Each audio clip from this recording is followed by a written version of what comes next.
What's up, guys? Welcome back to the channel. We're gonna get it in today. I'm in for a history lesson. Now, you guys watching this, if you're from Canada, you probably should already know some of the stuff in here. But me, I'm like a newbie. Even though I'm from America, we didn't study very much history on Canada, and we're neighbors. It's crazy. The history of Canada explained in 10 minutes. So let's get into it. If you're new to the channel, please let me know where you're chiming in from. City and country, if possible, or just the country. It doesn't matter. Just let me know. Let me know something. All right. Besides that, let's go. Time to learn something. Time for me to learn something.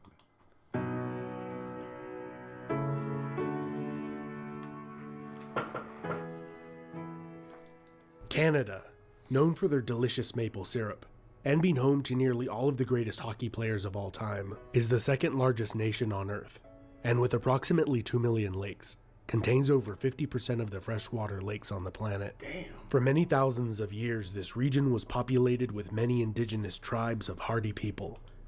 2 million lakes? Oh my gosh. Capable of overcoming the severe and lengthy winters, thriving and developing unique cultures. The first non-native people to settle in Canada, and the New World in general that we know of for sure, were the Vikings. They built a settlement in Newfoundland around 1000 AD. It is unclear for exactly how long this settlement was occupied for, or if there was more, but ultimately it was either abandoned, pillaged, or its inhabitants succumbed to disease, or assimilated into the local population. But theories abound. Nearly 500 years later, in 1497, the Italian explorer Giovanni Capoto was the first European to explore North America's coast, claiming it for the English crown. Shortly after, the Spanish and the Portuguese would do the same, but remained No, Giovanni, but he wasn't English. Hold on. Why did he claim it for the English if he wasn't English? So they used to pay explorers to discover new places for them?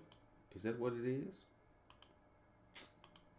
Nearly 500 years later, in 1497, the Italian explorer Giovanni Capoto was the first European to explore North America's coast, claiming it for the English crown. Shortly after, the Spanish and the Portuguese would do the same, but remained uncolonized for several decades, with only a few seasonal Portuguese and Basque fishing outposts built, until the French arrived. Jacques Cartier claiming the land for France in 1534. He named the gulf and river after St. Lawrence's feast day on which he arrived. The French called the territory around the river Canada, after the native word for settlement. After several failed attempts at permanent settlement succumbed to starvation and disease, the cities of Quebec and Port Royal were successfully established. By 1670, the English colonies in the south had expanded, and new settlements were established in Newfoundland and south of the Hudson Bay. The fur trade, particularly in beaver pelts, became extremely lucrative, as it became the favored material for hat makers and luxury winter clothing in northern Europe. This greatly encouraged further northern settlement by both English and French fur trappers seeking to make a fortune. The French and the English did not peacefully coexist, with the French temporarily taking much of the territory around the Hudson Bay during the lengthy period known as the Beaver Wars. Not only the Europeans became wealthy and influential from the trade in beaver pelts. The Iroquois Confederation of 6 powerful tribes, armed with European firearms, initially allied with Dutch merchants, and then the English, to aggressively attack the French, and most other Indian tribes in the region to obtain more furs.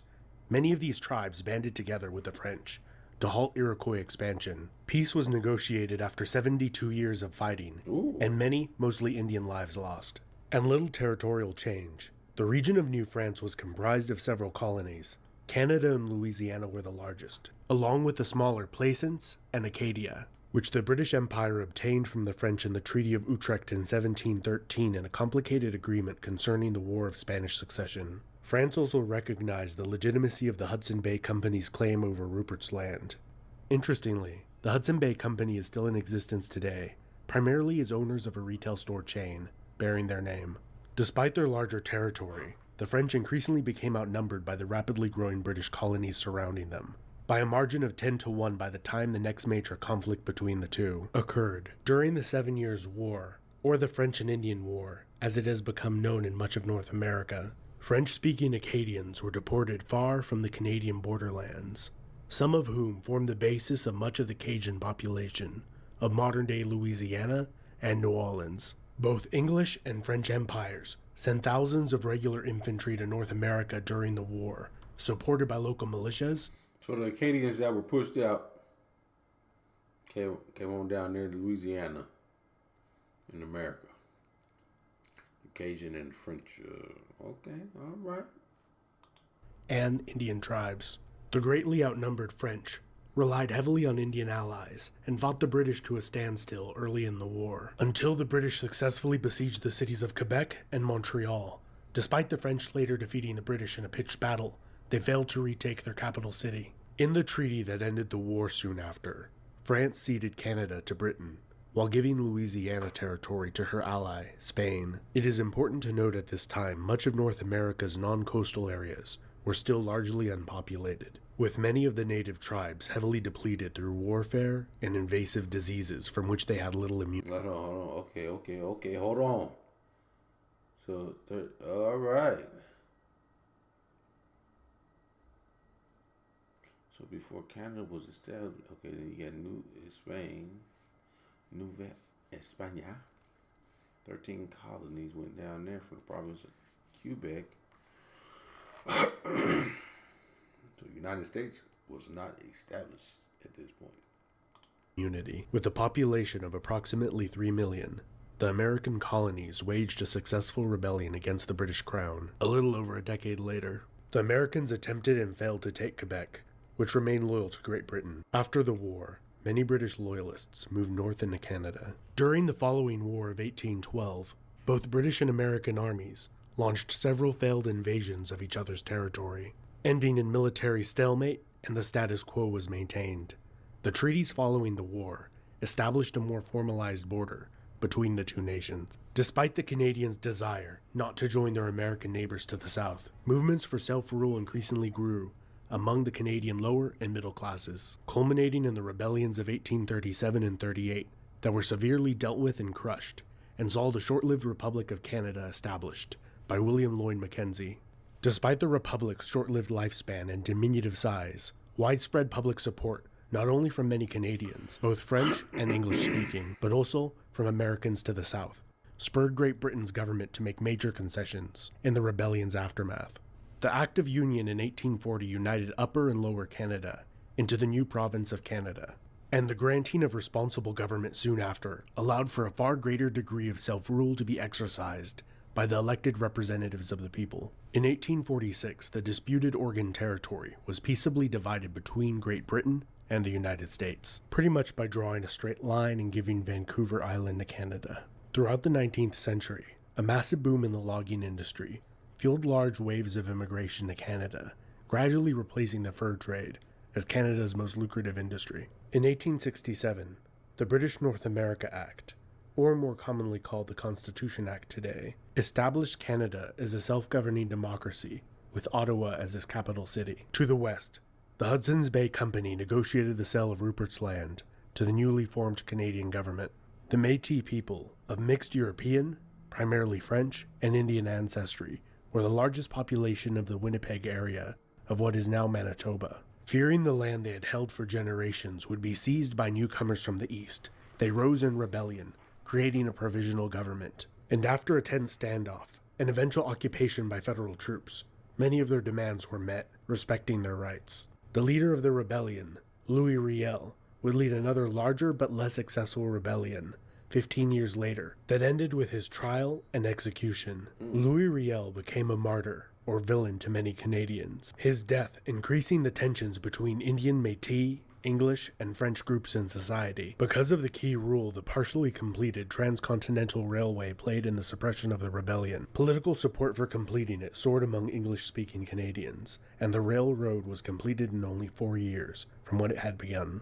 The 1890s saw the Klondike Gold Rush, in which over 100,000 prospectors set out to the remote Yukon region in hopes of striking it rich. Some did, but most didn't. After several decades of stagnant population growth, largely due to emigration to the United States, Canada's population sharply increased due to a good economy and high foreign immigration throughout the early 20th century. During the First World War, Canada, still a dominion of the United Kingdom, sent 620,000 troops to fight in Europe. 67,000 would die, while another 173,000 would be wounded. The staggering casualty rate grieved and shocked the nation. The war had a strong impact on Canadian nationalism and the desire to self-govern its own international affairs, which they obtained when the British Parliament passed the Statute of Westminster in 1931, which acknowledged Canada's co-equal status with the United Kingdom. Between the World Wars, Canada was hit particularly hard during the Great Depression of the early 1930s,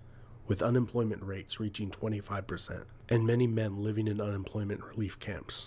During the Second World War, over 1.1 million Canadians served in that brutal conflict that left nearly 100,000 of them dead or wounded. In 1949, Newfoundland became the last Canadian province to incorporate. In 1965, Canada adopted its current flag. Here's a selection of some of the other national flags that were proposed. Let me know in the comments of which one do you think looks best. In 1982, the Canada Act passed the Parliament. Personally, I think the Canadian one looks the best. There go Queen Elizabeth. Of the United Kingdom, and was ratified by the Queen, granting Canada the right to create their own constitution, which they promptly did. Still recognizing the constitutional monarchy in a mostly ceremonial rule, the new constitution abolished the British Parliament's remnants of influence over Canada. Canada is now a nation of over 36 million people, where over 20% speak French as a first language, and has the 10th largest economy in the world. The province of Quebec has maintained a strong French influence over the centuries, and has on 2 occasions voted in referendums to decide whether Quebec should proclaim national sovereignty and become an independent country. In 1995, it very nearly did not pass, with secession still being an issue till this day. This has been Epimetheus. Let me know what you think down in the comments. What Canadian province is your favorite to visit or live in? Don't forget to like, subscribe, and hit the bell icon to get notifications every time I make a new video. And big thanks to my supporters over on Patreon. They help me keep making content like this. Thank you so much for watching till the end of the video. Epimetheus. I like that name. Epimetheus dropping gems on here. But yeah, hey, listen, Canada has a long history. Man, way before even America was established, they were already getting it in Canada. That's good. Hey, listen, I like that. I'm gonna have to watch it again so I can remember a lot of the information. I kept some of the information, but I might have to watch it again so it can be with me. You know what I mean? That's good history. I might have to check out some more of this guy, Epimetheus. I know your parents didn't name you that, dude. Or if they did, that's a good name. I like it. But yeah, what you guys think about that? I liked it, for real. And yeah, so I'm gonna go to Canada. I'm probably gonna go to Quebec, Montreal. That's gonna be the first city I visit. I never visited Canada before. I've been wanting to go for a few years now. A lot of buddies of mine tell me, come on to Montreal. They speak French and English, but mainly French. But hey, I'm coming. I love it. My French is not too bad, so I think I can get on just well. What do you guys think, man? And I heard, I had one guy when I was younger. He used to tell me Toronto is like one of the most beautiful cities in the world. It's so clean and nice. The people are nice. Everything. I've heard nothing but great things about Canada. So listen. And then you got a rich history. I see why. Canada's the 10th largest economy. Didn't he say the 10th largest economy in the world? I see why Donald Trump, greedy ass, is trying to make it the 51st state. Man, leave them people alone, man. They fought hard for their independence. Let them be, Donald Trump. But I'll catch y'all in the next video, guys.